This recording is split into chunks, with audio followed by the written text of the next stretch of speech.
One who can perhaps solve the issues at hand. They're crossing back to Nompumelelo Siziba at the Job Summit in Midrand.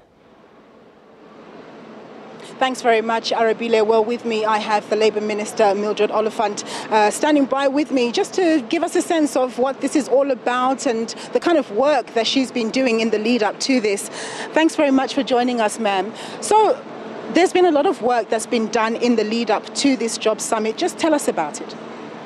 The social partners under the auspices of NEDLAC has been meeting to identify the areas where we have to intervene and make commitments, all of us as social partners. So they have identified some areas, for example, like how we should intervene in the economic growth, including the social interventions as well. So it's part of those projects and programs that today probably the President is going to announce on. But we have agreed that those interventions we have to look at in the medium term, short term, and also in the long term. So the President will be announcing on the short terms, and immediately in 2 months' time, we have to meet also as social partners to look at whether those that we said they are in the short term, when and how are we going to implement them. And also, in 6 months' time, we will be monitoring that commitment from all the social partners. And I believe that the President also is either is going to lead that process, or he's going to establish the committee that it's either will be led by the Presidency to do the monitoring. And of course, the monitoring, I suppose, would need to be done pretty much immediately in order for you to measure the effectiveness of the commitments that you're going to be making.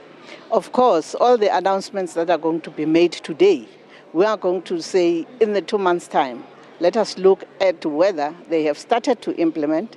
If they have not, what are the challenges? And then we deal with those challenges. For example, if they are saying there are regulations that are hindering the job creation, then they must say which are those regulations, in which legislation, and then we'll see how immediately we deal with it as social partners. Remember, whatever legislation we make, it starts at NEDLAC, because the executive always table those interventions at NEDLAC.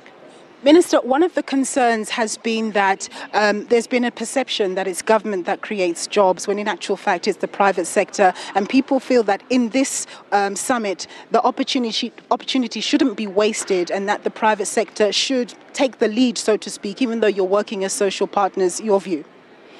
Yes, business has made a commitment that they are going to invest, because, of course, they are the ones that create more jobs in the private sector.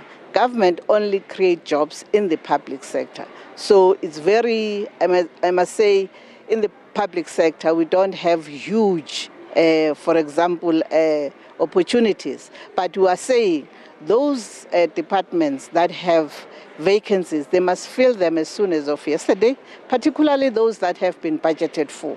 But the private sector as well must make sure that they create jobs and also they retain jobs, because what we have agreed is that how should we have the interventions in terms of making sure that there are no retrenchments in the future.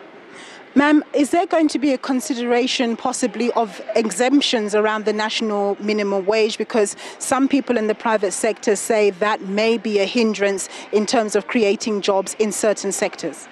There's that provision in our legislation that those that who say they can't afford, they must come up and apply for the exemptions, but they must make sure that all the documents that are required as proof that they can't afford it, they must submit them. Thanks very much, Minister, for your time.